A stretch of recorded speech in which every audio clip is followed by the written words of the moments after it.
Tamara Jatemiliansky o a Evelyn Scandarani, así nosotros se lo leemos a Mario. Bueno, muy bien, Mario, todo tuyo, muchísimas gracias. Bueno, buenas noches y muchas gracias. Rabino Eliyahu, muchas gracias por la invitación. Tamara, Evelyn, por invitarme. Y reconozco que me emociona siempre hablar con las comunidades del interior. O sea, si bien es cierto que Dios atiende en Buenos Aires, es muy importante el contacto con todas las comunidades del interior de la Argentina y para mí es un verdadero placer. Antes de empezar, una sola palabrita conectado con lo que dijo el Rabino Eliyahu, el hecho de que en estos momentos se está haciendo una comparación con Putin con Hitler. Y a nosotros que no nos gustan las comparaciones, como dijo Eliyahu, porque ningún evento es comparable y siempre es una banalización de la Shoah, en este caso específico, yo soy siempre muy crítico a toda comparación que se haga en cualquier cosa frente a la Shoah y al Holocausto, pero en este caso específico, la comparación no es una banalización desde el punto de vista que se está comparando a Hitler del 38, aquel que comienza la geopolítica con la anexión de Austria en el Anschluss en marzo del 38, los Sudetes, Moravia, Checoslovaquia, y el mundo lo permitió y cayó. La comparación es desde ese punto de vista y no desde nuestro Hitler genocida, sino desde Hitler del 38. Por eso, desde ese punto de vista, yo entiendo por qué en Europa y en los Estados Unidos, en Israel menos, está ese tipo de comparación. Pero bueno, vamos a nuestro tema. Si me permiten, voy a compartir pantalla. Lo único, Evelyn, ¿me confirmas que se ve la pantalla? ¿Se ve? No, perfecto, se ve, Mario. Muy bien. No sé por qué yo no veo, déjenme ver por qué yo no veo. Pero bueno, estamos a 80 años de la solución final, que comienza con la Operación Barbarroja, que tuvo como lema hasta el último judío. En términos generales, el nazismo fue una novedad absoluta en la historia humana. Y nosotros, que no vivimos el exterminio, nos reencontramos todo el tiempo con él. Y eso también es lo que vamos a hacer un poquito hoy. La frase que elegimos poner en el flyer que se hizo es esta. Primero nos dijeron, los judíos no pueden vivir entre nosotros como judíos. Después nos dijeron, los judíos no pueden vivir entre nosotros. Y finalmente nos dijeron, los judíos no pueden vivir. Que de alguna manera, si nosotros analizamos estas tres frases, sintetiza todo este proceso que finalmente condujo a la solución final, que dicho sea de paso y correctamente, el nombre es la solución final al problema judío. Tiene una segunda versión que dice, los romanos dijeron no pueden vivir como judíos en esta tierra y nos forzaron a la diáspora. La Inquisición española dijo no pueden vivir como judíos y nos forzaron a convertirnos. Y los nazis dijeron no pueden vivir y nos forzaron a morir. En términos generales, todos los historiadores, o la gran mayoría de los historiadores que analizan este periodo del Reich de los 1000 años, esos 1000 años que se reducen a 13, y la cantidad no es tan importante porque fueron suficientemente dramáticos como que fueron 1000 años, lo dividimos normalmente en tres etapas, lo que llamamos la Alemania nazi, desde el 33 hasta el 39, la segunda parte cuando comienza la guerra, 1 de septiembre del 39, hasta la Operación Barbarroja, junio del 41, y después del 41 al 45. Y siempre, en cada una de estas etapas, nos tenemos que preguntar cuál fue la solución al problema judío en Alemania. Y para mí quizás lo más interesante de todo, y quizás lo más sorprendente de todo, es el hecho de que en Alemania nazi, 33-39, 6 años en el gobierno, la solución al problema judío no fue matar a los judíos, sino fue emigración forzosa, hacer que los judíos se vayan, obligarlos a irse, normalmente a través de leyes, ya enseguida lo vamos a ver, el boicot a los negocios judíos, con los cuales los comerciantes perdieron sus fuentes de ingresos, las leyes de Nuremberg, la ley de la ciudadanía, en el cual los profesionales perdieron sus empleos, y la arianización de las empresas judías, dicho en argentino, la nacionalización de las empresas de los judíos, y con esto los judíos se quedan sin fuentes de ingresos y en forma inesperada La comunidad judía que estuvo bajo las garras nazis, que más sobrevivientes hay en forma paradójica, es la comunidad alemana. 2/3 de los judíos alemanes / austríacos se salvaron. Se salvaron porque la política era emigración forzosa. Ahí se fueron. ¿A dónde? Es otro tema que no vamos a entrar en estos momentos. Cuando comienza la guerra, los judíos eran 500.000 de judíos en un país de 65 millones de judíos. Eran menos del 1% de la población, y ahora entran a entran a Polonia cuando comienza la guerra. Hay 3 millones de judíos. Los judíos están presentes en todas las ciudades, son muy bien vistos. Ejemplo, Varsovia, capital, 1.200.000 habitantes, de ellos 400.000 eran judíos, o sea, 1 de cada 3. La segunda ciudad, Łódź, 800.000 habitantes, 200.000 eran judíos, 1 de cada 4. La tercera ciudad, Cracovia, 200.000 habitantes, 65.000 eran judíos. O sea, los judíos están presentes, no solo son un 10%, sino están muy presentes. Y la solución al problema judío fue la guetoización, encerrarlos en guetos. ¿Okay? Yad Vashem ya hace mucho publicó la enciclopedia de los guetos. En el mapa de los guetos figuran 1.000 guetos en Europa, sin contar los guetos en Rumania, en Transnistria. Y la solución fue la guetoización. Si lo hubiésemos preguntado a Himmler, el comandante de la Gestapo, ¿qué es un gueto? Él hubiese contestado muy sencillo: es el ataúd de los judíos. Hay que encerrarlos, no darles de comer, se van a matar, se van a morir. Resulta que los judíos no fueron simpatizantes de esta idea, no le cayó bien la idea que tenían que morir.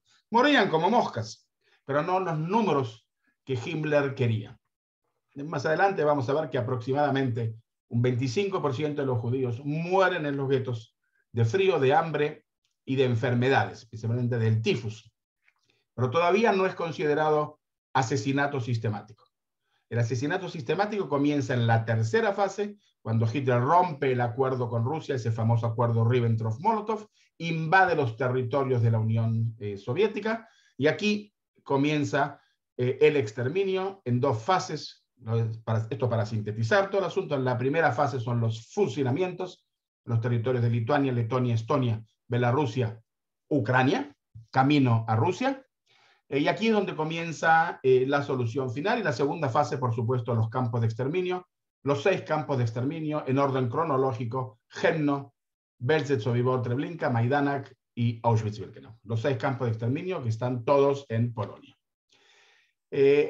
Y sobre esto hay una discusión histórica entre los historiadores que nunca se va a terminar jamás en la historia, si los nazis fueron intencionalistas o funcionalistas. O sea, si intencionalistas, si hubo una intención desde el comienzo de matar a todos los judíos, o si en función de lo que iba pasando se iban desarrollando. ¿Ok? Si bien es cierto que hay una discusión al respecto histórica entre los historiadores, pero si nosotros aceptamos el término la solución final al problema judío, la solución final, o sea, implica que hubo otras soluciones antes. Y dentro de los intentos de solución, en forma paradójica, el primer intento fue expulsar a los judíos a Palestina, para lo cual Adolf Eichmann, aquel que vivió entre nosotros en Argentina, visitó Palestina 2 veces y estuvo en contacto con líderes del Yishuv para ver la posibilidad de que los judíos lleguen a Palestina. ¿Por qué no salió eso? No vamos a entrar en el tema, pero es muy interesante el análisis. Estuvo el plan Nisko en concentrarlos en la zona de Lublin, hacer una reserva natural en Lublin para los judíos. Odelio Globotnik, ya vamos a hablar de él más adelante, el comandante de los campos de exterminio en Polonia, se opuso y por lo tanto el plan Nisko no salió. Estuvo el plan Madagascar, enviar, que era una colonia francesa después de que los alemanes ocupan Francia.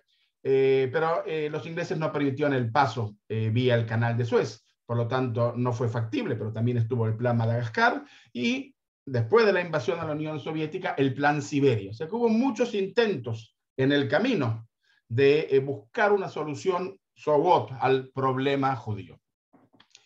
Y como dije, las soluciones en la etapa de Alemania nazi fue la migración forzosa, después fue la guetoización. Después viene la fase de los fusilamientos y los campos de exterminio. Quería también mencionar esto que siempre me es muy importante, que el nazismo funcionó basado en una ideología, en diversos pilares ideológicos. Y todos y cada uno de estos pilares ideológicos tuvieron serias y graves consecuencias, y no solamente para el mundo judío. Basado en la doctrina del espacio vital, Lebensraum, se llegó a la Segunda Guerra Mundial, la necesidad de Alemania de expandirse, los territorios vitales. Basado en ese pilar ideológico, se llegó a la Segunda Guerra Mundial. Basado en el concepto de la superioridad de la raza y la higiene racial, llega el programa de eutanasia, el exterminio de los discapacitados físicos y mentales arios alemanes en Alemania. Más de 70.000 niños fueron asesinados en el programa de eutanasia y otros 200.000 hombres y mujeres fueron esterilizados forzosamente.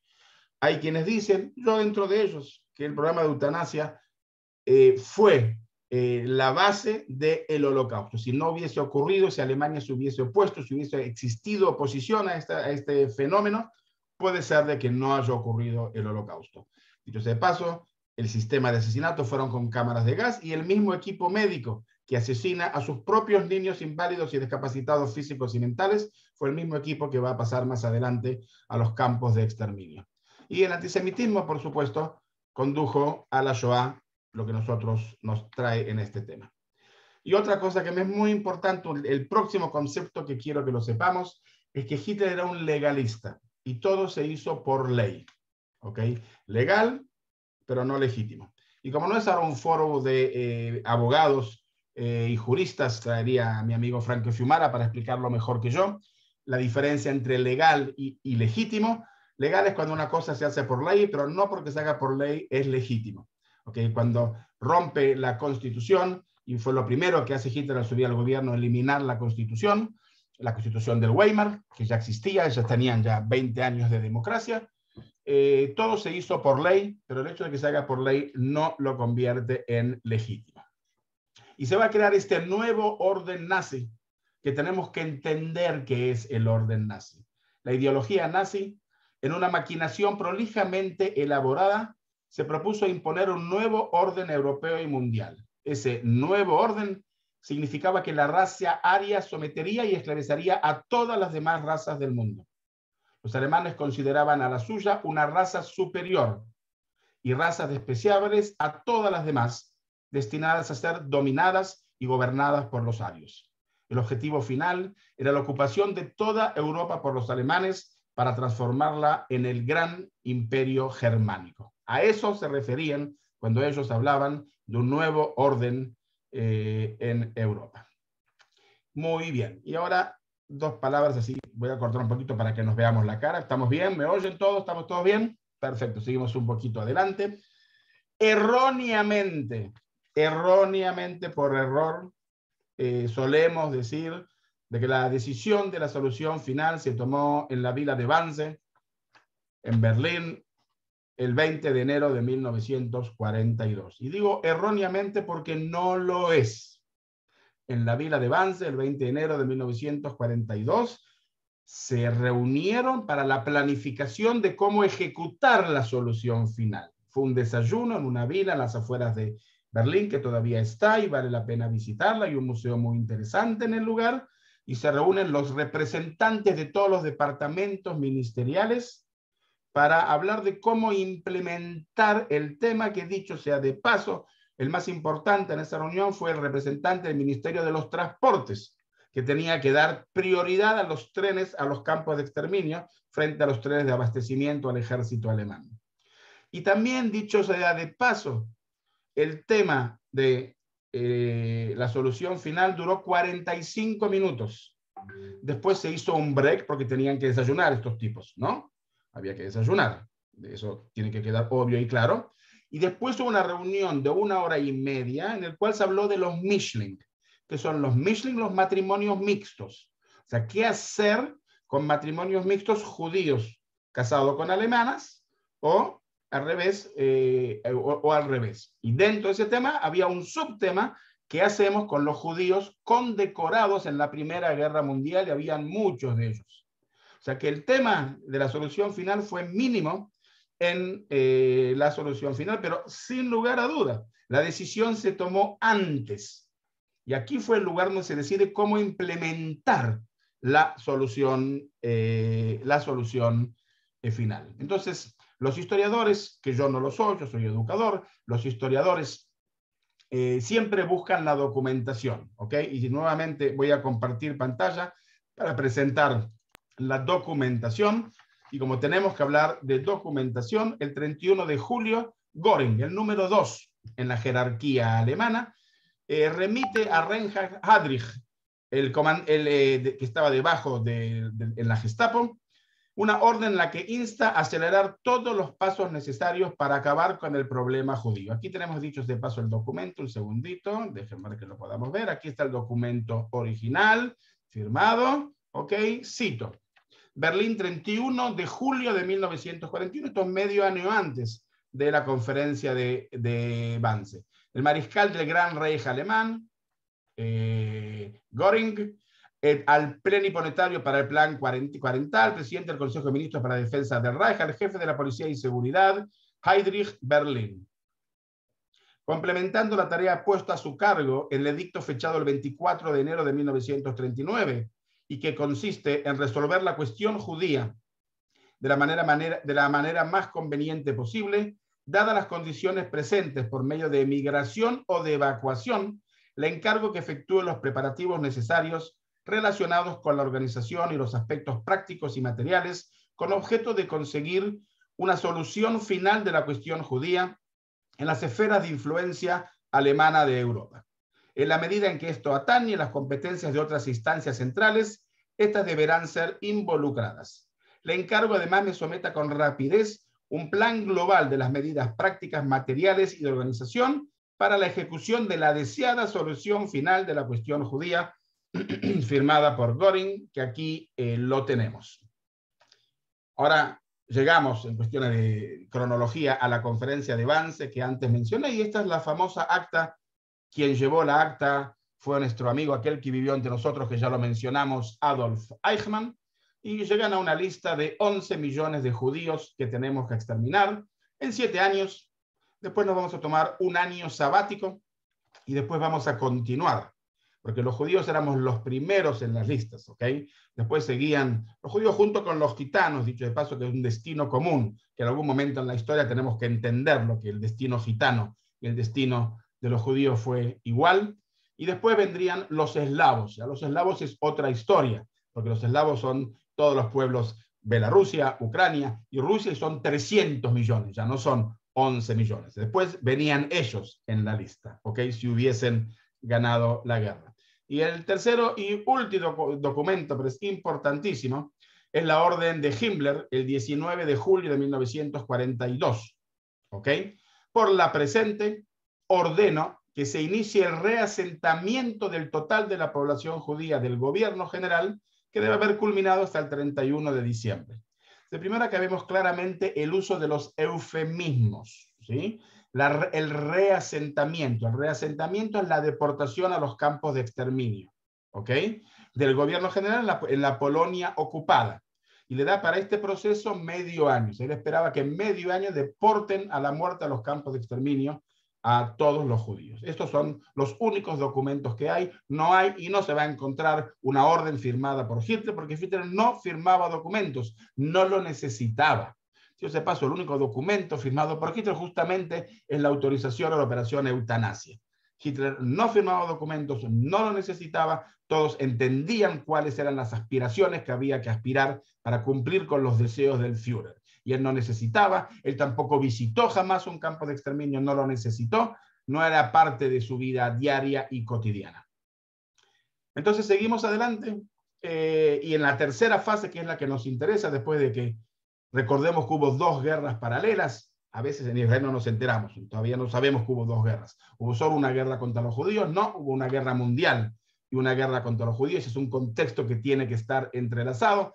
Para una remarca chiquitita, Dinamarca y Noruega ya cayeron en abril de 1940, Bélgica, Holanda y Luxemburgo en mayo del 40, Francia en junio del 40, el norte de África en febrero del 41, Yugoslavia y Grecia en abril de 1941, y si miramos el mapa de Europa, vemos que en realidad Hitler tenía a toda Europa en sus manos, lo que estamos viendo en azul.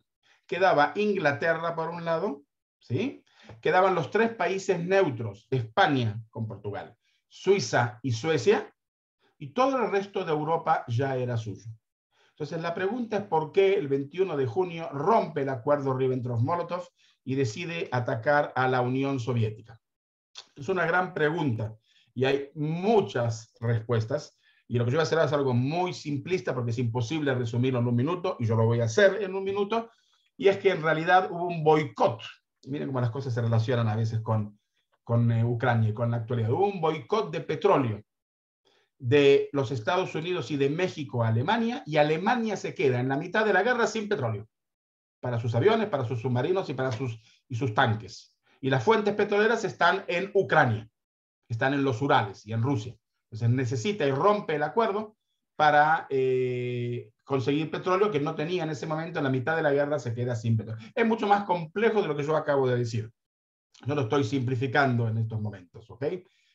Y a partir de aquí empieza la decaída, porque los rusos le hacen el mismo ejercicio que le hicieron a Napoleón, una línea de defensa Stalingrado, Leningrado, Moscú, a la cual no pudo pasar, y lo hacen esperar a que llegue el invierno, el mismo ejercicio que le hicieron a Napoleón.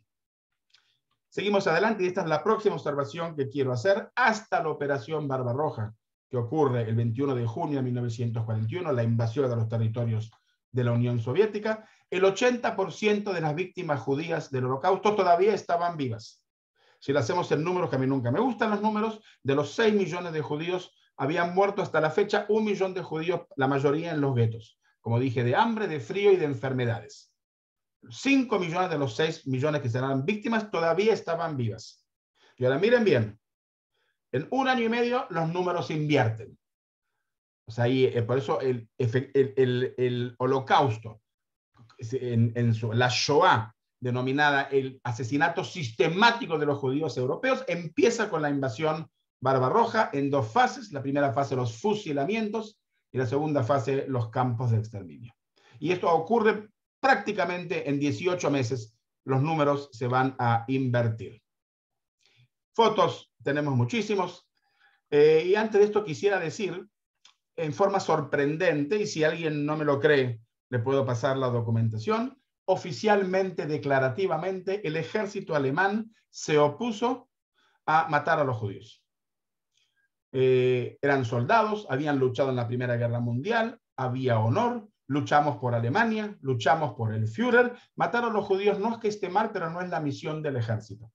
Dicen, si la Gestapo quieren matarlos, que ellos organicen la forma de matarlos. No es trabajo del ejército. Esto fue declarativo. De facto, la Wehrmacht, el ejército alemán, participa en la gran mayoría de los asesinatos que ocurren principalmente en territorio ucraniano, pero para eso Himmler, el comandante de la Gestapo, va a crear los Einsatzgruppen, o batallones de fusilamiento, escuadrones de la muerte, escuadrones de ejecución, equipos móviles de matanza, llámenlo como ustedes quieran. Y aquí comienza el asesinato sistemático, considerándose ellos los amos de la vida y de la muerte. El ejército alemán, la Wehrmacht, ataca en 4 ejércitos, y detrás de cada uno de los ejércitos va un Einsatzgruppen acompañando, pasando aldea por aldea, junta a los judíos, los lleva al bosque y los fusila. Así de sencillo como lo estoy diciendo. En un momento dado de mi historia, en mis muchos viajes a Polonia, me hace una pregunta que no sé la respuesta. Todos pasaron por todas las aldeas, no se saltaron ninguna. Bueno, no sabía la respuesta. Llamé a mis amigos historiadores en Yad Vashem, y la respuesta fue en todos. Tenían conocimiento de dónde están los judíos en cada una de las aldeas. Hablamos de 5.000 aldeas, fuera de las grandes ciudades, por supuesto, y sacan a los judíos a las zonas cercanas y los matan. Detrás del ejército A va el Einsatzgruppe A por los países bálticos, como ustedes pueden ver acá, lo estoy marcando en el mapa, Lituania, Letonia y Estonia, hacia Leningrado. El Einsatzgruppe B cruza toda Bielorrusia hacia Moscú, lo pueden ver acá, y el Einsatzgruppe C por Ucrania Central. Estos son los que matan a toda la familia de mis abuelos maternos. Vía Kiev, enseguida vamos a hablar, va a Villar hacia Moscú, Stalingrado, y el Einsatzgruppe D por el sur de Ucrania y Crimea, hacia Stalingrado también. Y los rusos, como ven, hacen esta línea de defensa Stalingrado, Moscú, Leningrado. Okay, lo mismo ya dije que le hicieron a Napoleón. Napoleón por lo menos conquistó Moscú. Hitler ni siquiera logra entrar a Moscú. Muy bien. Seguimos adelante entonces. Y la gran pregunta y que nos tortura es cómo fue humanamente posible. Cómo la nación más culta del mundo llegó a asesinar sistemáticamente a otro pueblo, hombres, mujeres y niños, que hoy lo sabemos y lo peor de todo es que nos parece obvio, pero no lo es. Entonces miremos esta foto que fue tomada en el 32. Y este chico que en ese momento tenía aproximadamente 10 o 11 o 12 años y que pasó por esta educación y que fue miembro de las juventudes hitlerianas.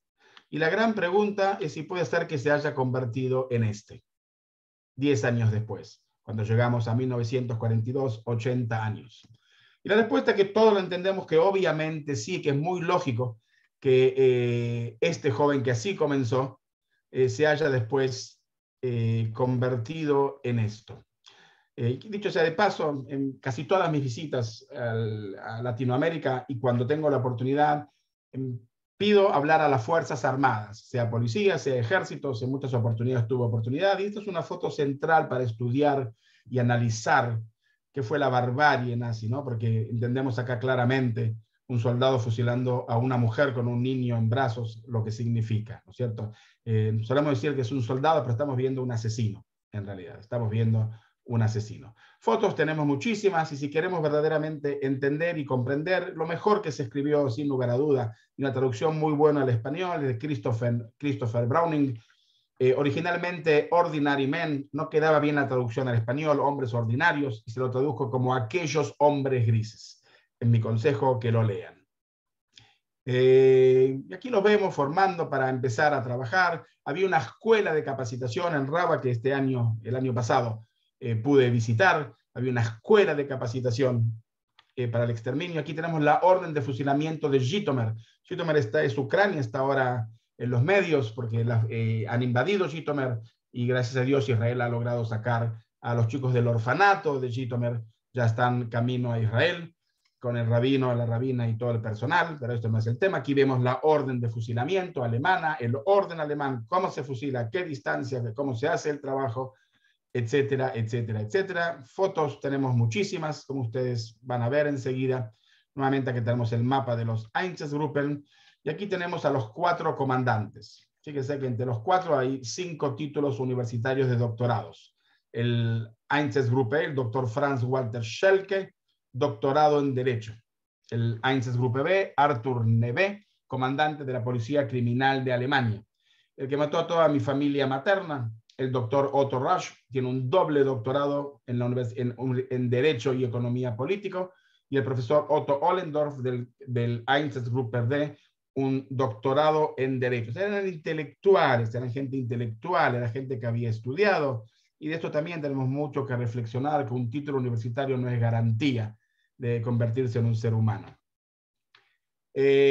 Fusilamientos, ustedes van a ver mucho. Acá hay una secuencia muy interesante, fíjense, de Checoslovaquia ocupada por los nazis, fusilamiento de 4 mujeres de la resistencia. Aquí ya están fusiladas y las llevan. Fotos, como ustedes pueden ver, tenemos muchas y de todos los ángulos. Okay, muchas fotos fueron montadas, fueron hechas por pedido de los propios soldados para recuerdo de guerra. Esta es una foto muy famosa en Vinitsa, también en Ucrania. Cuando visitamos Ucrania, visitamos exactamente este lugar.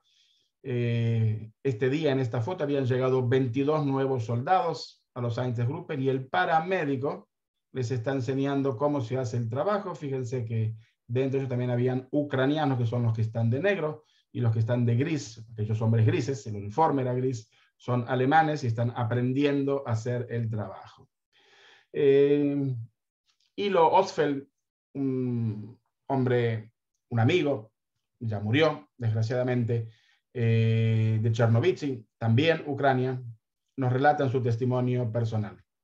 Nos trasladaron con regularidad a orillas del río Bug, donde se nos ordenó cavar enormes fosas para después presenciar los fusilamientos masivos realizados por los soldados alemanes apostados en los 4 lados de las fosas negras. Una vez liquidadas las indefensas víctimas, caían dentro de las tenebrosas fosas abiertas. Entonces debíamos cubrir y encubrir con tierra la masacre cometida. Madres cargando a sus hijos, mujeres, hombres, jóvenes, ancianos y niños, todos corrían la misma suerte. Despojados de sus identidades, de su dignidad y de su patria, tan solo llegaron a ser números, objetos para los victimarios. Los desaventurados sabíamos exactamente lo que esperaba el destino y muchos, ya sea por una vana esperanza de sobrevivencia, desesperación o porque sus almas habían abandonado con antelación sus cuerpos, se dejaban caer vivos en sus propios sepulcros. En innumerables ocasiones veíamos surgir de las sombrías entrañas, a través de la tierra arrojada, algún brazo o parte de un rostro emergiendo a la superficie, en un infructuoso intento de escapar a la certenia guadaña de la muerte. Y nosotros, anestesiados, paralizados, disociados o desesperanzados, sea cual fuese la causa, lo cierto es que la tétrica labor se construyó para nosotros, los autómatas sepulteros, en rutina. Cuando termina su testamento y lo escucho por primera vez, le pregunto, ¿y cómo te salvaste? Y me dice, mira, yo tenía 15 años. Y un alemán me dijo, obvio que una vez que terminamos el trabajo nos iban a matar a nosotros. Y un alemán me dijo, pibe, escapate. Y se escapó, por muy increíble que parezca. Dentro de todos los sitios, los más emblemáticos, los más conocidos, los más famosos, y ahora es relevante con Ucrania, uno es Babi Yar, Kiev, la capital de Ucrania, y el otro fue Ponar, Vilna, la capital de Lituania. En Babi Yar, en Ucrania, durante 2 días, en realidad en 36 horas, 29 y 30 de septiembre de 1941, y Yom Kippur, 33.771 judíos fueron asesinados en Babi Yar. Fíjense el número, 33.771. Un número exacto. Normalmente los números no son exactos. Si preguntan, ¿y cómo lo sé? Segundito. Bueno, enseguida, porque hubo un informe alemán. Y enseguida van a ver el informe alemán. Aquí hay unas fotos. Así se veía. Hoy ya no se ve porque hoy ya es un parque y un bosque, pero a pesar de todo sigue estando y así es y así se ve lo que era el barranco de Babi Yar. Aquí tenemos con la gente adentro. Esta foto yo normalmente no la muestro, pero como estoy con un público de adultos, a pesar de todo, y estos son los motivos. ¿Ok? Todos, hasta el último, quien fuera que sea, hombres, mujeres, niños, ancianos, bebés, mujer embarazada con el bebé todavía no nacido. Aquí tenemos la orden original, la traducción en inglés, del reporte 101, el Sonderkommando 4A, en colaboración con los Einsatzgruppen y 2 comandos del Regimiento Sur de la Policía, ejecutaron a 33.771 judíos en Kiev el 29 y 30 de septiembre, acá lo ven, de 1941. O sea, los contaban, los contabilizaban, ¿ok? Y para personificarlos y darle cara, por lo menos a uno que conozcamos, Belbele, Valentín Pinkert, hijo de Ida Pinkert, asesinado en Babi Yar. Aquí está la orden completa nuevamente.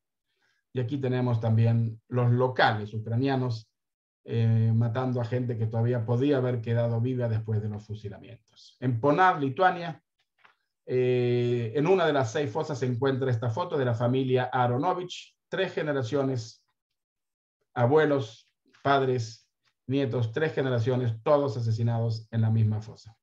El comandante de Ponar, Martin Weiss, el informe Jaeger, según él sabemos, realizado por Jaeger, ofrece una descripción detallada de las masacres nazis en Lituania. El documento describe la operación del Einsatzkommando 3 efectuada durante 5 meses en Lituania. Incluye una lista detallada que resume cada una de las operaciones. En la página 7, en el folio 7, la suma de sus víctimas asciende a 137.346 en los estados bálticos. Y por eso una frase en la cual se detalla, al final, página 7, puedo confirmar hoy que los Einsatzkommando 3 han alcanzado la meta de solucionar el problema judío en Lituania. No hay más judíos en Lituania. Aquí está el informe. Este es Jaeger, aquí está el dato que les estoy dando en la página 7 y aquí está el comentario de que no hay más judíos en Lituania y el número de 137.346. Pero miremos el detalle, que es espeluznante. 4 de julio, Kaunas. Séptimo fuerte, 416 judíos, 47 judías, total 463. Miren, así se ve, ¿ok? 6 de julio, Kaunas, 2514 judíos, ¿no? 31 de julio, Utena, 235 judíos, 16 judías, 4 comunistas lituanas, un ladrón, total 256. 1 de agosto, Ugmech, 254 judíos, 42 judías, un polaco, 2 comunistas, un lituano, el alcalde de Janova. 18 de agosto, Kauna, Fortaleza Cuarta, 689 judíos, 402 judías, un polaco. 711 intelectuales judíos del gueto en represalia por una acción de sabotaje. Total 1812. 19 de agosto, Ugmach, 298 judíos, 255 judías, un polaco ruso, 88 niños judíos, un comunista ruso, total 645. Y así puedo seguir todos los días. Fíjense, Mariampol, que ahora también en las noticias, 1.763 judíos, 1.812 judías, 1.404 niños judíos, 104 enfermos mentales, una lesbiana alemana, una rusa, total 5.090, y así día a día van anotando. Hager escapó de la captura de los aliados cuando terminó la guerra, asumió una identidad falsa y se integró nuevamente dentro de la sociedad alemana como agrónomo, hasta que su informe fue descubierto recién en marzo de 1959. Arrestado y acusado de sus crímenes, Jäger se suicidó en la prisión el 22 de junio de 1959 mientras esperaba ser juzgado. Heroico el hombre, valiente el hombre.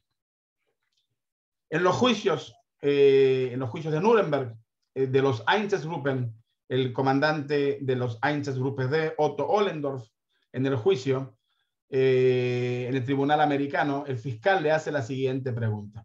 ¿Está usted de acuerdo que no había ninguna razón lógica para matar a niños, judíos y gitanos, sino que la razón fue un genocidio planeado y el exterminio de las razas? Respuesta. Miren, los niños iban a hacerse mayores y no hay duda de que siendo hijos de padres que fueron ejecutados, iban a presentar un peligro aún mayor del que presentaban sus padres. Y aquí, si me permiten, voy a presentarles dos películas muy cortitas. No sé si la tengo puesta. Entonces, la primera película que quiero presentarles es un testimonio de Dina Bittler de Ponar. ¿Ok? הגענו למקום שם לפנר. ואז ראינו שם שיש כבר בורות. הבורות היו כבר מוכנות.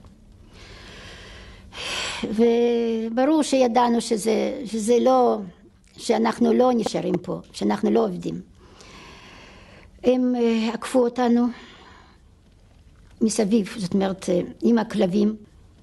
לקחו אותנו באמצע, ומסביב עם כלבים עמדו על ידינו. אמרו לנו להתפשט ולשים את הדברים במקום אחד. כל אחד התחיל להתפשט. אני התפשטתי ולא לגמרי. אמרו די, נשארתי עם שמלה ונעליים. הסבתא והדודה שהייתה איתי, הם היו צריכים להתפשט לגמרי. ואז לקחו 10 נשים, כל 10 נשים, צוו ללכת לבור, למד על יד הבור, ושם היו כבר האוטומטים, זה הכלי הריגה. עם האלה שישבו שם. היינו צריכים לעמוד 10 אנשים, הם היו, וזה היה על יד הבור. ואנחנו, וירו בהם, והם נפלו. אני הייתי כמעט בין האחרונים. ואז הגעתי לבור, ירו בנו ונפלתי.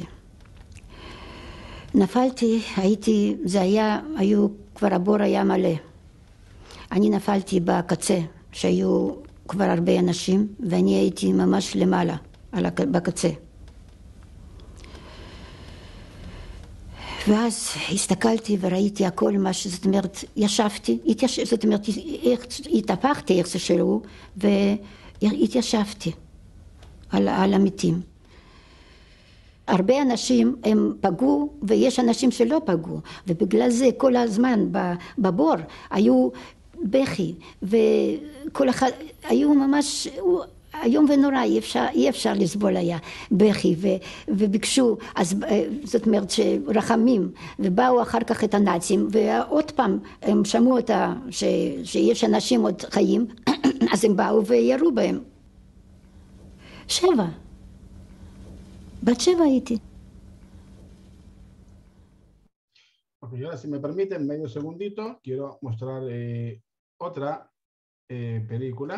Necesito medio minutito. 2 segundos. ¿Hoy?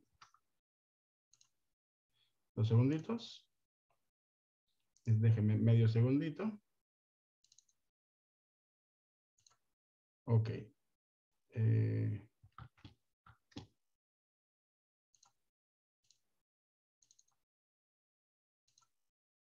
Esta es sin sonido, ¿ok? No es que esté mal, sino que es sin sonido, ¿ok?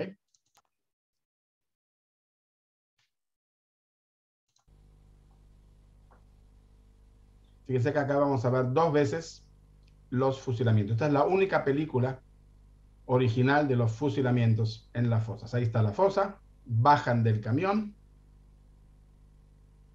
entran a la fosa. Entonces en Liepaja, Letonia, en los Arenales, era día domingo. Ahí tenemos arriba la gente en traje de baño mirando el espectáculo. Nuevamente la fosa, miren bien. Ahí lo vimos por primera vez con mucha claridad. Tiran una capa de arena, también los soldados curiosos mirando, una capa de arena están tirando como ustedes pueden ver. Viene el próximo grupo. Arriba en traje de baño, ustedes lo pueden ver, los curiosos. No lo vimos y enseguida vamos a ver claramente por segunda vez.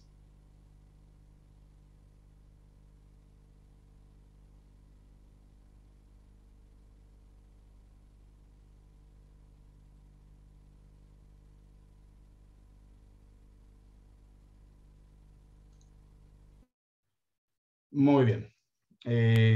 Sigo entonces con la presentación. Ok. Lo hemos visto con nuestros propios ojos, hemos escuchado un testimonio. Y esto termina después de aproximadamente, los números nunca son exactos, de 1 millón de judíos fusilados, con la visita de Himmler a Minsk, capital de Bielorrusia. Y a él le hacen una presentación, fusilan a 100 judíos, 98 hombres y 2 mujeres. Vino acompañado por su médico.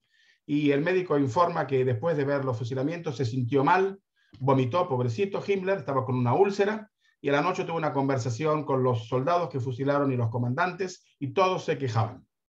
Como no puedo hacer un diálogo con ustedes porque no los veo y somos muchos, los soldados se quejaban no de matar judíos, eso estaba bien, sino de que les salpica la sangre y les ensucia la ropa y hay que lavarla y es invierno y la sangre y no se seca la ropa y eso es inhumano. Matar judíos está bien, pero lavar la ropa todas las noches es inhumano. Y los comandantes se quejan de que hay humor negro en las tropas y mucho alcohol. Y como consecuencia Himmler entiende de que hay consecuencias psicológicas para los soldados que son muy jóvenes y que están haciendo este trabajo de matar cara a cara, como ustedes pudieron ver, hombres, mujeres, niños y ancianos, y se pasa al segundo sistema, que es ya no vamos detrás de los judíos, sino vamos a transportar a los judíos a los campos de exterminio. Entre paréntesis, también es una cuestión de geografía, porque esto ocurre en los territorios que invaden a la Unión Soviética, Lituania, Letonia, Estonia, Bielorrusia y Ucrania. En Polonia todavía no empieza el asesinato, y ahora empieza el asesinato llevándolos a los judíos, no ir detrás de ellos a los guetos, sino llevándolos con las vías de tren a los campos de exterminio. El primero fue Chelmno, este es el monumento de la entrada, que tuvo 2 acciones, de diciembre del 41 a marzo del 43, después se cierra, y se va a volver a abrir para terminar con otros judíos de la zona. De abril a septiembre de 1944 fueron asesinados en Jenno 360.000 judíos en los camiones de gas, cámaras de gas móviles. El segundo fue Majdanek, que funcionó desde julio de 1941, comienza como campo de prisioneros de guerra soviéticos y va a funcionar hasta julio de 1944, va a ser el primer campo liberado por los soviéticos. Los números hoy actualizados por Yad Vashem son 89.000 judíos fueron asesinados, los comandantes fueron Otto y Elsa Koch, y este fue el segundo. Aquí tenemos el monumento, debajo del cual 7 toneladas de cenizas humanas, y acá tenemos el último complejo de cámara de gas y complejo crematorio. Este se llama el mausoleo. Aquí tenemos el mapa aéreo del campo con los 5 subcampos que habían, y aquí en esta zona es la zona, acá estaba el crematorio, en esta zona que está aquí, lo que acabamos de ver antes en la foto. Así se encuentran los hornos crematorios el día de la liberación, como dije, en julio de 1944. Aquí el campo quedó entero porque los alemanes fueron sorprendidos por los soviéticos y el campo quedó totalmente entero. En la operación Reinhardt, después de que la resistencia checa mató a Reinhardt en Lidice, en la operación Antripode, se crean 3 campos de exterminio. Belzec, que comienza a funcionar en marzo de 1942 y va a funcionar hasta marzo de 1943. En él asesinaron en cámaras de gas monóxido de carbono 600.000 judíos. Tenemos 2 sobrevivientes únicos de Belzec. El comandante fue Christian Wirth y Gottlieb Hering. Después le sigue Sobibor, que se abre en abril de 1942 y el 14 de octubre hubo el famoso escape. En el 250.000 judíos fueron asesinados. Y le sigue Treblinka, que se abrió en julio de 1942 para los judíos de Varsovia. Y el 2 de agosto de 1943 hubo una rebelión y en él fueron asesinados 870.000 judíos. El comandante más importante fue Frank Stangl, atrapado por Simón Wiesenthal en Brasil. El sistema era la deportación a través de los trenes. Esto es el Umschlagplatz, la plaza de las deportaciones en Varsovia, la estación de Treblinka, el campo de Treblinka, el monumento central en Treblinka. Dentro de los que fueron deportados, Janusz Korczak, el famoso maestro, director del orfanato, deportado el 5 de agosto. Las deportaciones comienzan en julio del 42.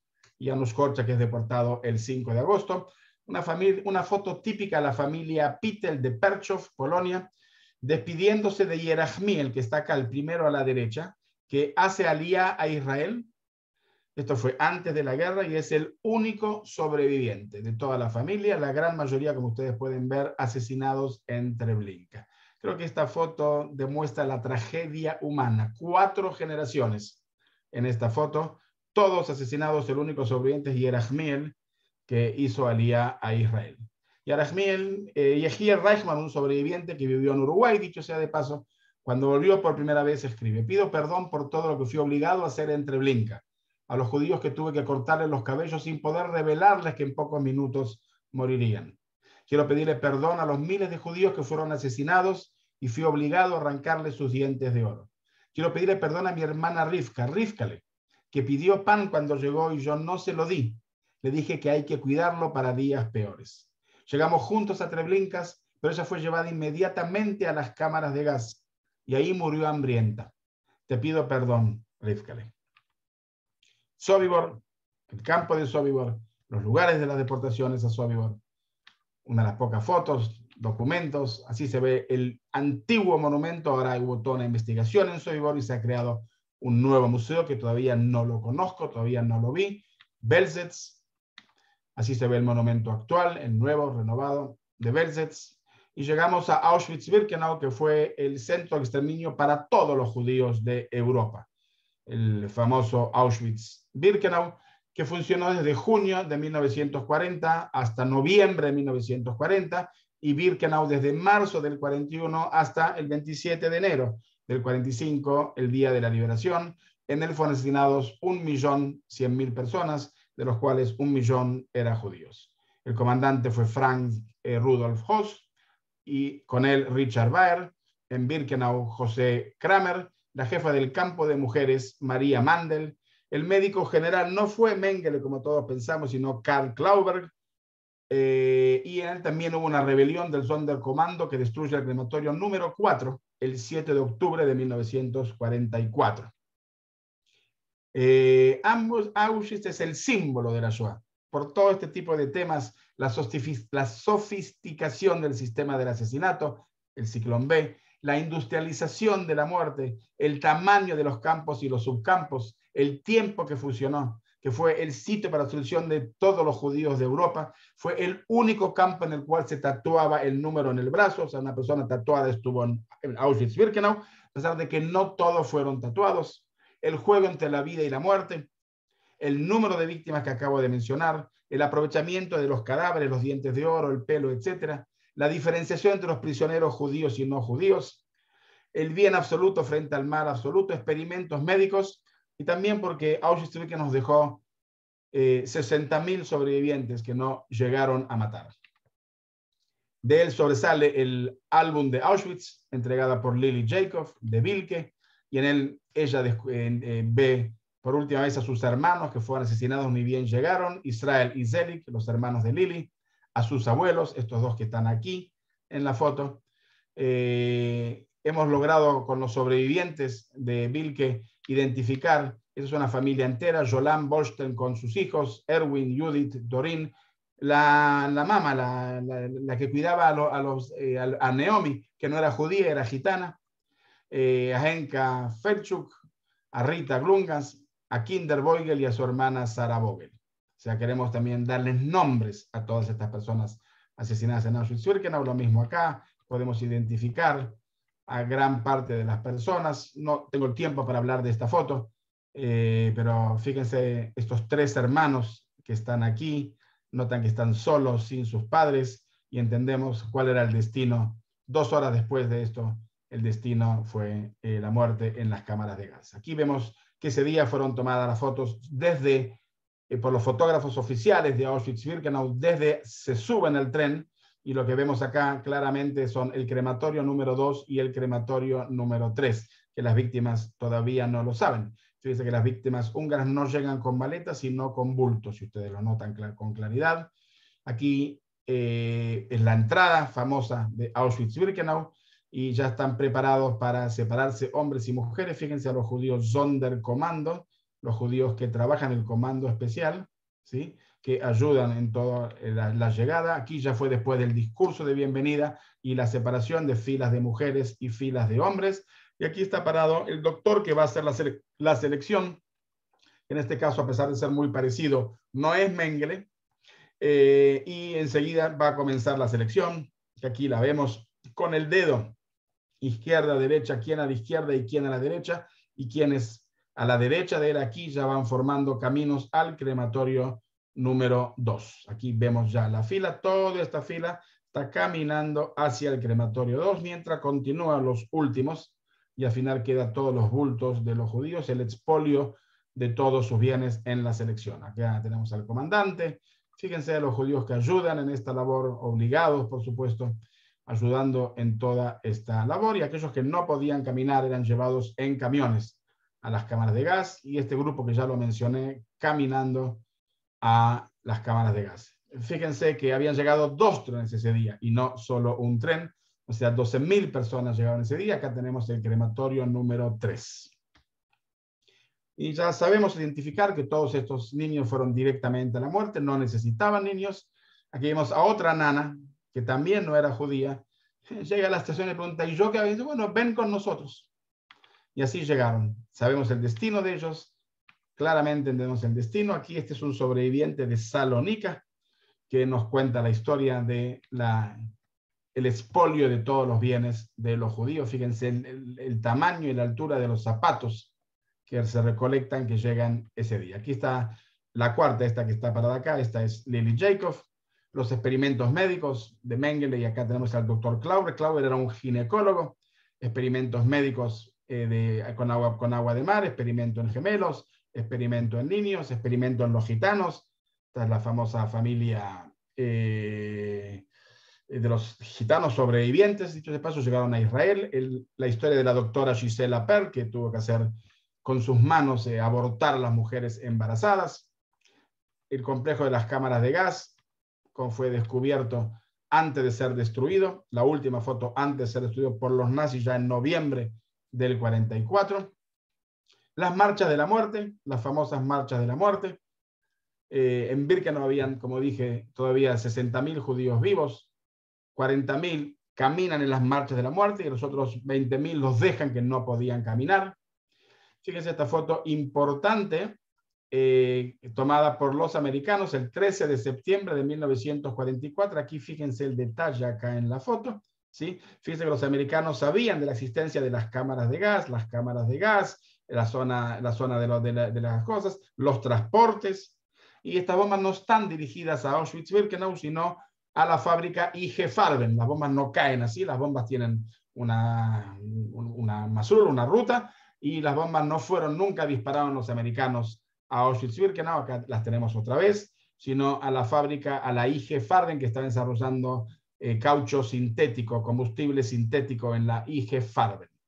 El comandante Rudolf Hess, con su familia, esto va a dar origen a este famoso libro después, El niño de pijama de rayas, que es una novela basada en el hecho de que la familia vivía con él en el campo y veía lo que pasaba en el campo. Aquí lo tenemos en el juicio, fue juzgado en Auschwitz-Birkenau, juzgado y colgado en Polonia, en Auschwitz-Birkenau. Y hoy en día que visitamos, y el ejército de Israel que visita, y la fuerza aérea que sobrevoló una vez sobre Auschwitz-Birkenau, la marcha de la vida que hacemos todos los años, que espero que este año se renueve también. Estamos esperando a ver qué pasa. Termina la guerra el 8 o 9 de mayo, y así se ven los sobrevivientes. Este que está aquí es el famoso Elie Wiesel de Hungría, de Zittel, Premio Nobel de la Paz por los Estados Unidos. Aquí lo tenemos acá, este que está aquí es Elie Wiesel en el Día de la Liberación. Aquí tenemos al gran rabino de Israel, Israel Meir Lau, de 9 años, uno de los más jóvenes sobrevivientes de Buchenwald. Hay toda una historia que no lo vamos a contar en estos momentos. Aquí está él, y hoy en día la foto de él, el gran rabino, y hoy es el presidente de Yad Vashem. Esta foto que es tremenda, pero así se ven los sobrevivientes. Margarit Schwartz en Budapest. Entre la primera y la segunda foto, que es la misma persona, hay 9 meses de diferencia. Margarit en la foto está acá con su hija, pero la hija está de la mano también del marido. La hija y el marido no sobrevivió, y así se veía un sobreviviente en Bergen-Belsen 9 meses después.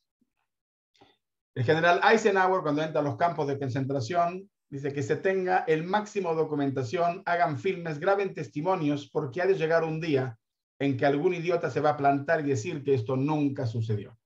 El fenómeno de los negadores del holocausto, ya Eisenhower entendió que va a pasar. Y finalizo quizá con esto, un poema escrito cuando se abre el centro de datos de Yad Vashem.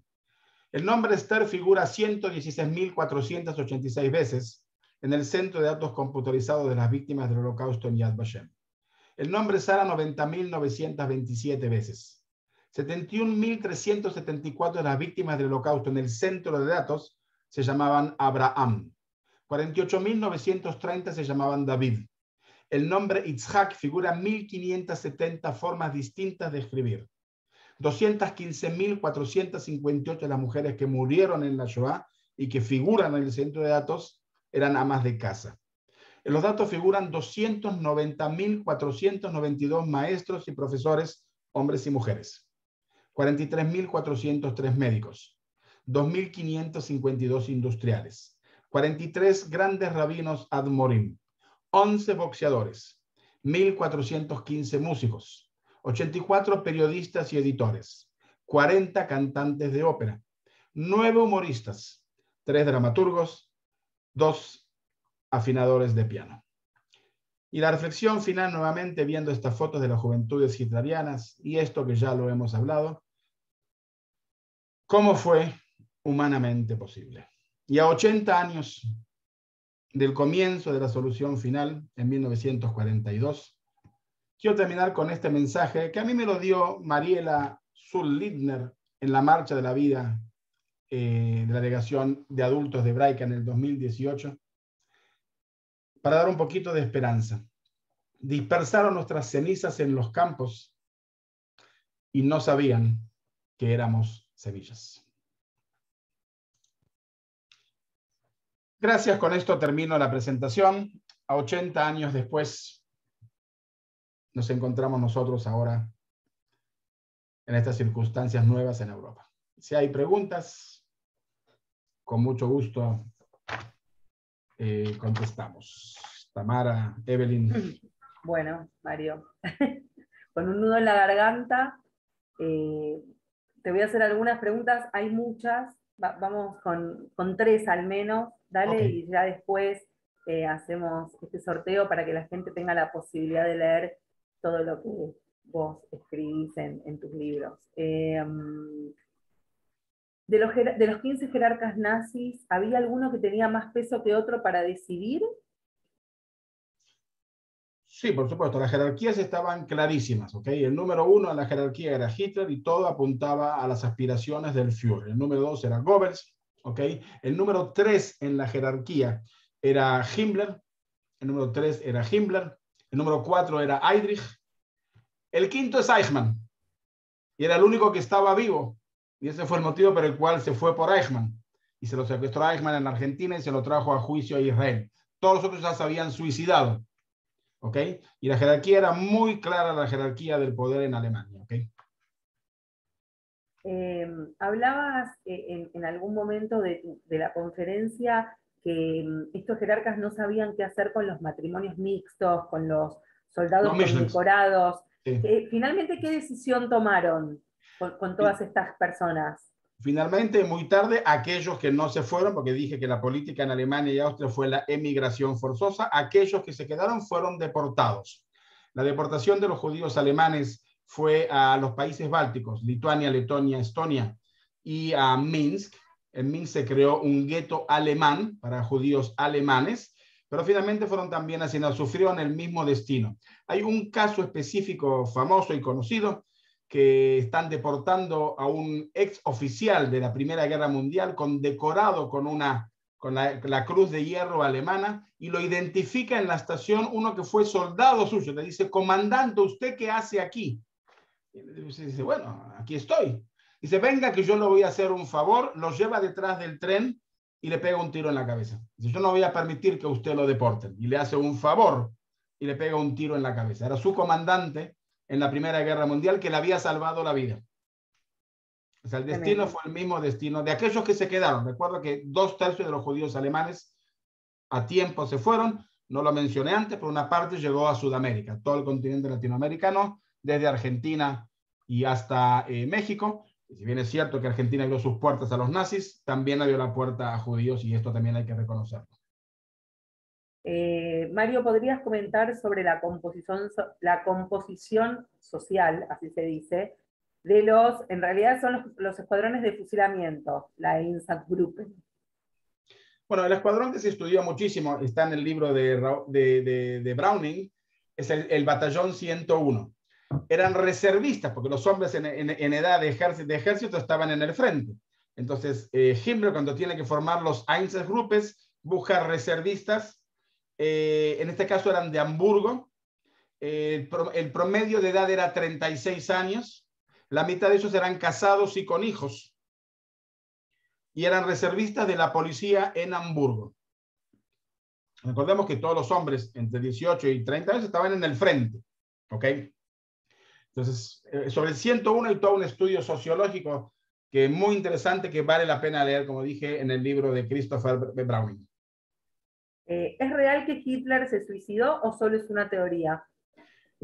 Bueno, nunca lo vamos a saber, pero el 90% de los historiadores acepta la versión de que Hitler se suicidó, basado en 2 testimonios: en el testimonio de la secretaria, que en este momento no me acuerdo el nombre, sí me acuerdo cómo se llama el nombre de la secretaria, y del ayudante de Hitler, que sacó el cadáver de Hitler con Eva Braun y los quemó, y ambos dieron testimonio después de la guerra. Está la película La Caída, que está en español también, que habla sobre el último mes en el búnker de Hitler, que se basa en el testimonio de la secretaria de Hitler, que en este momento no me acuerdo el nombre, y ella aparece al final de la película todavía viva. El 90% de los historiadores aceptan la teoría de que Hitler se suicidó. El problema es que no tenemos la evidencia, o sea, el cuerpo. El comandante ruso que llega y toma Berlín, toma una muy mala decisión, después la va a pagar con su vida, porque Stalin lo mandó matar, por eso de tapar el búnker con cemento armado para que no se convierta en un lugar de credo, de culto, de los futuros nazis que vengan al lugar, y con él adentro el cuerpo de Eva Braun, de Hitler y todos aquellos que se suicidaron juntos la noche anterior, Goebbels con su esposa y sus 6 hijos también. Hay una foto, esa foto es dudosa, si es verídica o no es verídica, entonces nos falta la evidencia, y a falta de la evidencia, que es el cadáver, cualquier cosa podría ser. Yo ya escuché todos los testimonios de que lo vimos paseando en la Florida, en Buenos Aires, y que estuvo en Córdoba, y que estuvo en Bariloche tomando un café. Bueno, el 90% de los historiadores aceptan la determinación de que Hitler se suicidó la noche del 30 de abril de 1945, él le dio una pastilla de cianuro a su perro y después le pegó un tiro de varón y se pegó un tiro en la cabeza. No está la evidencia, y a falta de la evidencia, por supuesto que queda abierto. Yo dudo el personaje de Hitler podía haberse llegado a esconder, incluso en la Argentina, tantos años, si no se hubiese descubierto. Yo voy con los historiadores, que son 90% de los historiadores, que aseguran, que aceptan la teoría de que Hitler se suicidó el 30 de abril de 1945. Bueno, hay un montón de preguntas. Aníbal Zimmerman, si es cortita, dale. Espérame que vamos a... Espérame. Tiene que desmutearse. Sí. Ahí te dimos para desmutearte. ¿Podés? Ahí está. No. Vamos de nuevo. Primero saludarlo a Mario. Supongo que se debe acordar de mí, que estuvimos juntos en Marcha por la Vida. Claro. Una de las cuestiones que a mí realmente más me impactó fue cuando estuvimos en Majdanek, y nosotros nos preguntábamos, yo particularmente me preguntaba, decía, ¿cómo puede ser que no hayamos hecho nada, que no hayamos resistencia, que no entendía? Entonces Mario, con muy buen criterio, a partir de ahí yo empecé a estudiar el tema en profundidad. Nos lleva, nos muestra las instalaciones, miren, entren por acá, estos son los baños, estas son las duchas, por favor, pueden cerrar la puerta, nos dice. Todo el grupo había entrado en una pieza, cierran la puerta, bueno, están muertos. ¿Qué es lo que nos quiso enseñar Mario en esa conversación, aparte de muchas otras cosas, en ese viaje? El engaño. Hizo hincapié en el engaño, permanentemente. Y el error nuestro fue no entender de que nosotros en ese momento estábamos en guerra. Eso es solamente lo que quiero decir. Después ya voy a hablar personalmente con Mario por correo. Un abrazo, Mario. Gracias. Karina, si es cortita, dale. Ahí te desmuteamos. Muy cortita, porfa. Bueno, dos cosas. Una, hay una teoría que los argentinos, el gobierno argentino, no permitía en ciertos momentos, en principio, la entrada de los judíos a la Argentina. Es verdad que tuvieron que entrar vía Uruguay o Brasil y permanecer ahí antes de poder llegar si querían a Argentina. Esa es una. Y la otra rápida, hay testimonios de un soldado que ya falleció, argentino, que lo llevaban en auto, especialmente solo y en profundo silencio, sin decirle a quién le llevaba las cartas del gobierno argentino, del presidente en ese momento, hasta Bariloche. Y que él después reaccionó y antes de morir le dijo a la señora en el lecho de muerte, o a los hijos, no me acuerdo, que era Hitler, que había deducido que era Hitler. Nada más. Esas dos cosas. Teorías de conspiración existen. Yo ya escuché, conozco a todos los argentinos que hablan, los historiadores argentinos que dicen que Hitler estuvo en la Argentina. Repito, yo voy con la línea de los grandes historiadores, Hilbert, etcétera, que aceptan la teoría, nuevamente porque no está demostrada, falta de la evidencia, y la evidencia es el cadáver, todo podría haber ocurrido, ¿ok? Yo no creo que Hitler haya llegado a la Argentina. Está el informe de la CONADEP, 765 páginas, yo lo he leído personalmente 2 veces, todas las páginas. Argentina reconoce que en Argentina entraron 180 jerarcas nazis. Israel aceptó el informe de la CONADEP, agregando una observación de que cree que el número fue mucho mayor de los 180 que Argentina reconoce. ¿Ok? En relación al gobierno argentino, el gobierno argentino tuvo una dualidad muy grande, ¿ok? Tuvo una dualidad muy grande. Aceptó judíos no en la capacidad que podía haber aceptado. El profesor Chaim Avni de la Universidad Hebrea de Jerusalén siempre nos lo recuerda, de que no solamente hay que analizar según cuántos judíos salvó. Argentina permitió la entrada, tenemos los números, creo que 40.000 judíos durante el periodo de la guerra. La capacidad era mucho mayor, podría haber recibido mucho mayor y mucha más cantidad de gente. Muchos emigrantes después de la guerra, ¿ok? Que no se les permitió la entrada, llegaron vía Brasil, vía Paraguay, vía Uruguay, entraron clandestinamente y posteriormente fueron naturalizados. Conozco a muchos casos al respecto. Estoy escribiendo ahora un libro sobre la familia Sederboim y también ellos llegan clandestinamente vía Paraguay, Uruguay a la Argentina y después son naturalizados en la Argentina. O sea, el gobierno argentino tiene una dualidad. Yo estoy tratando de ser un poquito positivo y ver la parte positiva, que con eso y todo aceptó judíos antes del Holocausto, durante el Holocausto y también después del Holocausto. Y también aceptó a los nazis, o sea, tiene las dos versiones, ¿ok? Y también hay tenemos ciertas nostalgias de una historiadora que trabaja en la UBA y también en el Museo del Holocausto, amiga y colega Marcia Ras, que tiene toda una investigación de los cónsules argentinos. Y aparentemente algunos de ellos, no todos, algunos de ellos han intentado ayudar. Ninguno todavía fue reconocido como justo de las naciones argentinos, pero hay varios que hicieron serios intentos de ayudar a judíos que estaban necesitados. O sea, Argentina tiene una posición dual, de cualquier forma que la quieras ver.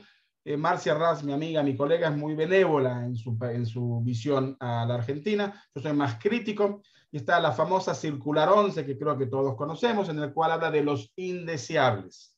Ahora, en ningún lugar en la Circular 11 dice que los indeseables son judíos. Lo que interpreta Ovni y otras personas es que era una jerga que se utilizaba para decir también a los judíos. Marcia Ras, por ejemplo, dice que los indeseables se refería a comunistas, se refería a espías, se refería a trata de mujeres, se refería a todo tipo de cosas y no necesariamente judíos. En ningún lugar específicamente dice que no se permitía la entrada a judíos. Y es discutible históricamente, es interpretaciones. Bueno, vamos con la última. Hay un montón más, pero última porque ya es muy tarde. Rosita,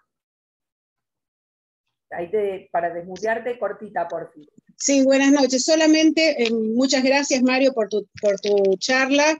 Y solamente comentarte y contarte que mi mamá es sobreviviente, era sobreviviente. Ella estuvo en Birkenau y a ella Mengele fue el que le hizo la selección. Y también es una de las personas que no pudo llegar en principio a la Argentina porque le negaron la entrada. Mi mamá le dieron la visa para ir a Bolivia. Nada más que eso. Okay. Mario, terminamos con una pregunta, si querés. A ver, ¿cómo Alemania se hizo tan poderoso en la Segunda Guerra Mundial luego de haber quedado devastada en la Primera? Sí, es una pregunta muy interesante. Alemania quedó humillada y quedó desgastada en los acuerdos de Versalles y verdaderamente es una pregunta muy interesante. Yo no tengo una buena respuesta. Solo quiero decir que el expolio de los bienes judíos se estima que fueron un 7% del presupuesto alemán. O sea, no en eso se basó el poderío económico alemán. Alemania, una de las primeras cosas que hace con la subida de Hitler al gobierno es el programa cuatrianual, y a pesar de que estaba prohibido por las leyes de la Primera Guerra Mundial, los acuerdos de Versalles, desarrolla Hitler la industria militar, barcos, aviones y submarinos. Dicho sea de paso, la segunda industria que crea Hitler es la Volkswagen, el coche popular, el coche para todos los alemanes. Y Hitler en este tema cumple su promesa. Él cumple la promesa de dar trabajo a todos los jóvenes. El 80% de los jóvenes estaban desempleados en 1933 y en 1935 el 90% de la juventud tenía trabajo y tenía empleo. Lo que estimamos es que el poderío económico lo toma a través del expolio de los países conquistados, y se conquistó toda Europa. O sea, del robo de las riquezas de los países expoliados. Pero no es una buena respuesta, es una respuesta muy compleja que no la domino y no es el tema en el cual soy experto. Ok. Bueno, hay un montón más, pero ya es muy tarde. Entonces, Bueno. ¿qué te parece si nos das 10 números y de esa manera, acá me dice Eliana Finkel, o sea, porque me está escribiendo, solo quisiera hacer mención de cómo llegó mi abuela materna de Auschwitz a la Argentina. Eliana, levantame la mano así, porque la verdad es que si no me quedo mal que no lo pudiste contar. Ahí está. Ahí está, Eliana, te puedes desmutear. Ahí está, ¿me escuchan? Sí, sí. Bueno, mi abuela materna, Aranka Moscovic, ella estuvo en Auschwitz y ella llega, como recién comentaban, no eran recibidos acá en Argentina los judíos. Ella llega en un barco como polizón, la descubren y la quieren deportar y mandar de vuelta a Europa. Logra escaparse, ella tenía un hermano acá en Córdoba y llega en tren a Córdoba, acá también. Cuando en la estación de tren la descubrieron, la separaron y bueno, la iban a mandar de vuelta. Y es una historia un poco romántica. Ella antes de la guerra estaba de novia con mi abuelo, que era alemán, judío, y se había escapado a Bolivia. El hermano de mi abuelo lo encuentra a mi abuelo en Bolivia, se entera que mi abuela está viva y se viene a la Argentina, se casa y gracias a que con el casamiento obtiene mi abuela los papeles, no la deportan. Pero sí, acá incluso mi abuela siempre contó de que el gobierno peronista mandaba a pintar grafitis en las paredes que decían haga patria y mate a un judío.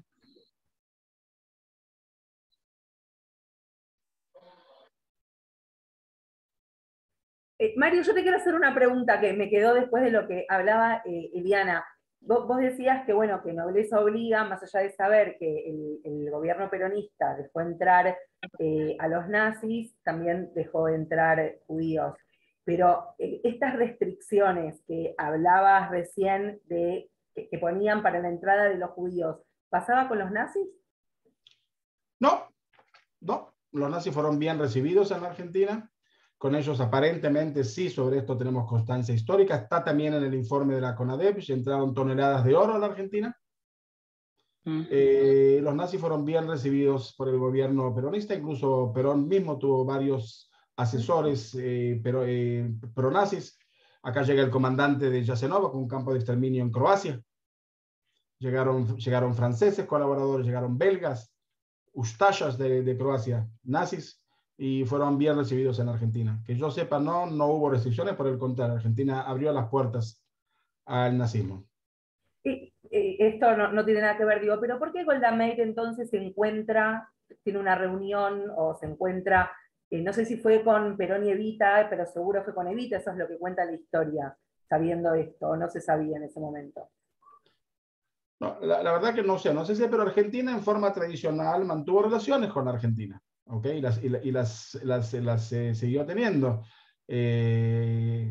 Sin entrar al momento de la dictadura militar, que Argentina le vendió armas a la Argentina, porque era la única manera de poder sacar a los jóvenes que tuvo que sacar en su momento un gran grupo cordobés, dicho sea de paso, ya que estamos hablando, sin documentos, vía Uruguay, que de otra forma los hubiesen probablemente arrestado, matado y hubiesen desaparecido.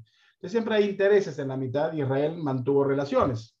En el momento, dicho sea de paso, del secuestro de Eichmann en la Argentina, llegan porque era el aniversario, creo que era el 150 aniversario de la Argentina, y llegó un avión con el ministro de Relaciones Exteriores, Abba Eban, al festejo de la independencia argentina. En ese avión se llevaron a Eichmann. Abba Eban no sabía del asunto, él no estaba enterado del asunto, no tenía que estar enterado en el asunto. En ese avión que llegó a la Argentina, un avión de El Al, que llegó a la Argentina para conmemorar el 150 aniversario de la Argentina.